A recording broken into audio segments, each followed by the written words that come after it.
साथियों नमस्कार।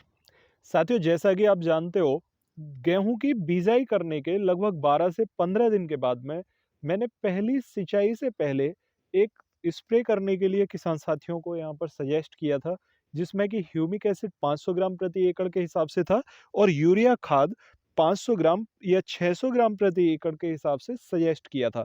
कुछ किसान साथियों के पास में नैनो यूरिया की बोतलें थी, तो उनको नैनो यूरिया भी 500 ग्राम डालने के लिए बोल दिया गया था ह्यूमिक एसिड के साथ में, जिसमें कि यूरिया को अलग से डालने के लिए नहीं कहा गया था।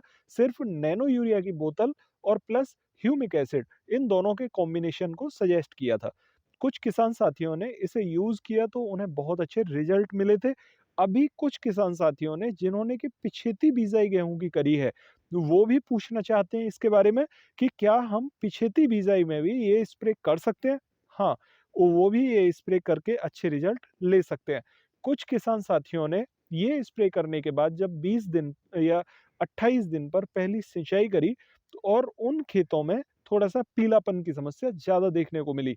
उसके पीछे कई सारे कारण थे। एक तो भुरभुरी मिट्टी में जिन किसान साथियों ने पुआल की जुताई करी थी, उन खेतों में दीमक की संख्या थोड़ी बढ़ने के कारण खेतों में पीलापन आया था।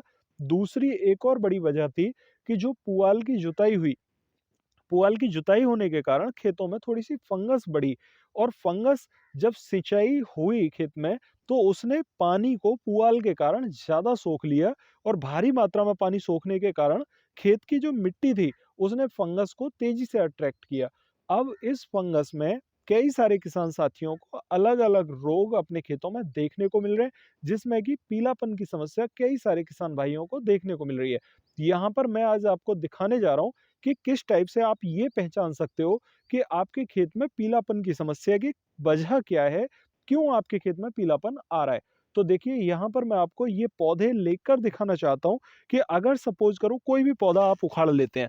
यहाँ पर आप कोई भी पौधा ले लीजिए, ये पौधा है, ठीक है? इस पौधे के अंदर आप जड़ देख सकते हैं।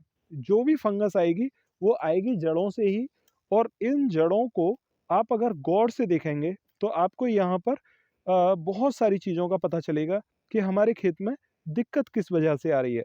देखिए, ये जो जड़ें हैं, जैसा कि आप यहाँ पर देख सकते हैं, ये जितनी भी जड़ें हैं, ये जड़ें एकदम सफ़ेद हैं।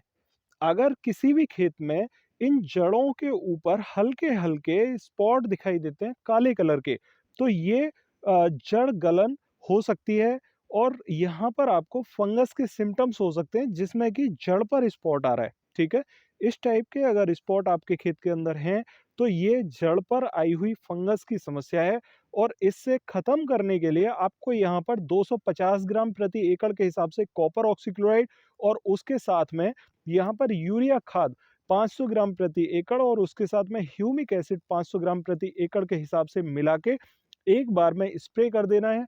आपके खेत में ये फंगस की जो कमी आ रही है, फंगस की वजह से जो दिक्कत आ रही है, ये तुरंत सॉल्व आउट हो जाएगी। आप यहाँ इस खेत में भी देख पा रहे होंगे, इस खेत में भी जो फंगस की समस्या आई थी, तो वो फंगस की समस्या स्प्रे करने के बाद में तुरंत खत्म हो गई और अभी यहाँ पर गेहूँ का आप देख सकते हैं कि किस टाइप का यहाँ पर हरापन चल रहा है और गेहूँ का कलर बदलते देर नहीं लगी, गेहूँ में अब फुटाव भी आ रहा है और पौधे के अंदर जो हार्डनेस आ गई थी पहले तने के अंदर, वो अब हार्डनेस भी नहीं है और यहाँ पर फुटाव भी रेगुलर उसमें चल रहा है। आप यहाँ पर जैसा कि देख पा रहे हो, ये जो तना है, ये फुटाव भी दे रहा है। तो यहाँ पर कई सारी चीज़ों की समस्या का एक स्प्रे के माध्यम से सॉल्यूशन हुआ है, जिसमें कि आप अपने खेत के पीलापन को जिसमें फंगस आ रही है, उसे तुरंत खत्म कर सकते हो। साथियों ये इसमें कई सारे किसान साथी ये पूछना चाहते हैं कि इस स्प्रे को हम पानी लगाने से पहले करें या पानी लगाने के बाद में करें? तो देखिए पानी लगाने के तुरंत बाद जैसे ही आपको लगे कि हमारे खेत में अब चिपक बन रही है, चिपक वाली स्थिति कैसी है कि जिस मिट्टी में हम खड़े हो सकें आसानी से, पैर मिट्टी के अंदर ना जाएँ, उस अवस्था में आप स्प्रे को दे सकते हैं। कुछ किसान साथी पूछना चाहते हैं कि इस स्प्रे में हमें पानी की मात्रा कितनी लेनी होगी? तो देखिए 120 लीटर से 150 लीटर प्रति एकड़ के हिसाब से आप पानी की मात्रा ले सकते हैं।